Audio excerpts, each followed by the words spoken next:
Welcome to the ESI Africa studio, broadcasting from Inlet, Africa. Today I'm speaking with Wendy Poulton, who is the Secretary General of SANEA. Welcome, Wendy. Good morning.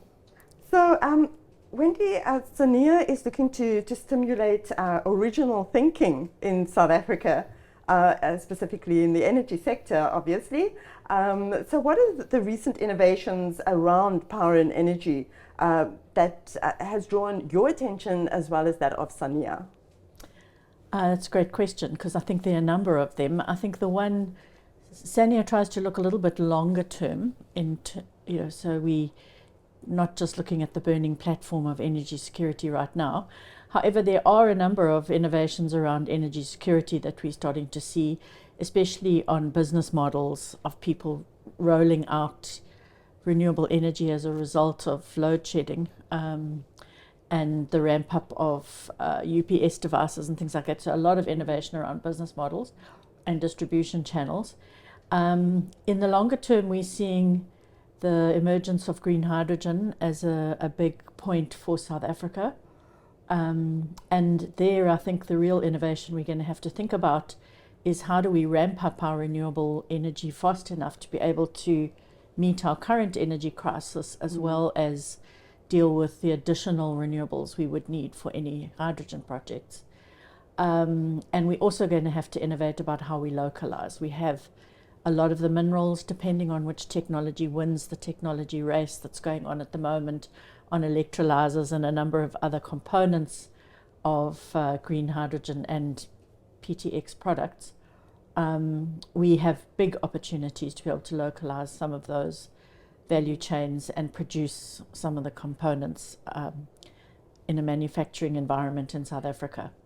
So I think that's really where we're keeping an eye on the longer term.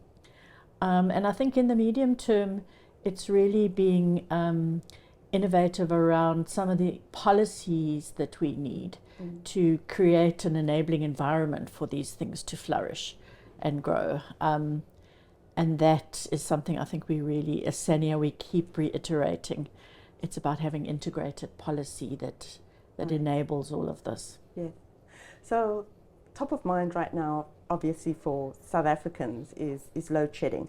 So in the short term, what are the priority areas for policy that you've mentioned and innovation? So I think I don't know why, but energy efficiency seems to have fallen out of the conversation.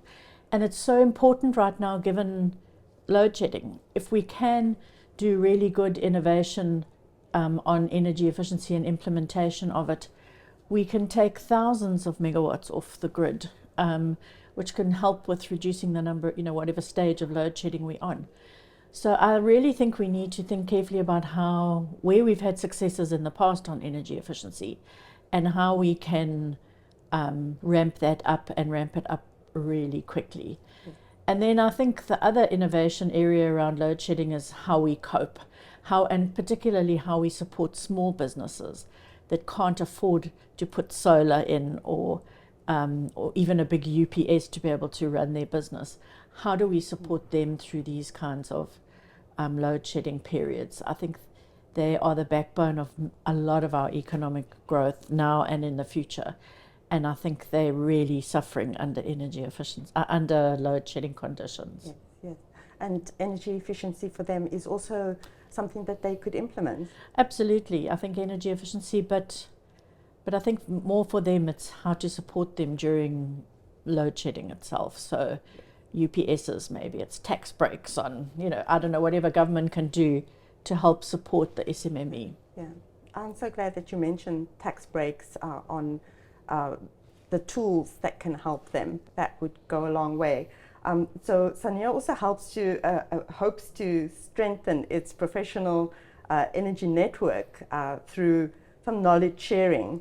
And I'm sure that you've had a lot of conversations around that. So what is it that this year's conference has really helped you to deliver that message?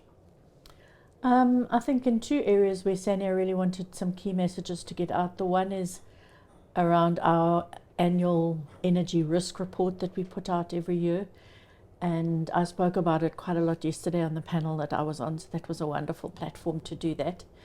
The other one is SANEA published together with the African Energy Leadership Centre at Wits Business School and the Researching Education and Learning and Labour Centre at Wits as well, sponsored by GIZ, was a energy skills roadmap.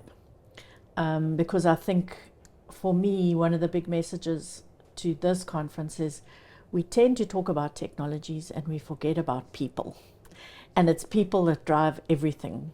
So I think I've spoken about it before on this platform that our risk model is 4 I's and the P, and it's implementation, innovation, impact, and integration. But the P, which is at the center of the model, is people. And I think skills are really going to become a huge issue. We were just talking about ramping up renewables. Mm-hmm. Do we have the capacity to be able to do that? If we really go big into renewables to replace the coal plant that is coming to the end of its life, plus green hydrogen, we are going to be needing to be installing tens of thousands of megawatts a year as opposed to 2 or 1 that we're doing at the moment. And do we have the skills to do that, taking into consideration that the rest of the world is also doing this and they are poaching our skills as well? So it really is a huge issue, is around skills, making sure we have the right skills at the right volume and at the right time that we need them. There's no point in training people and then they can't find jobs. So we're talking about that tomorrow at this conference as well. So that's been wonderful to have that opportunity. And I think those are probably the 2 biggest issues facing us that are almost underlying risks that people don't really look at a lot. Mm-hmm. And for SANEA, that the reports that you're putting out and the research that you're putting into the sector, it is supported by what is happening right now. Right. And as you say, people, innovation, those are the 2 things we should be looking at. And for me, it's also about some of the work we did on the energy skills roadmap showed that there's a lot of activity going on, but it's very narrow. So it looks at like solar, PV. It doesn't look at the energy sector. So that's what we tried to do, was sort of collate this.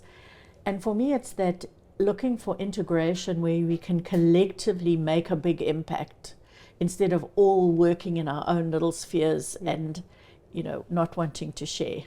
So I think that cooperation and collaboration at a business and a business to government level is really going to be important.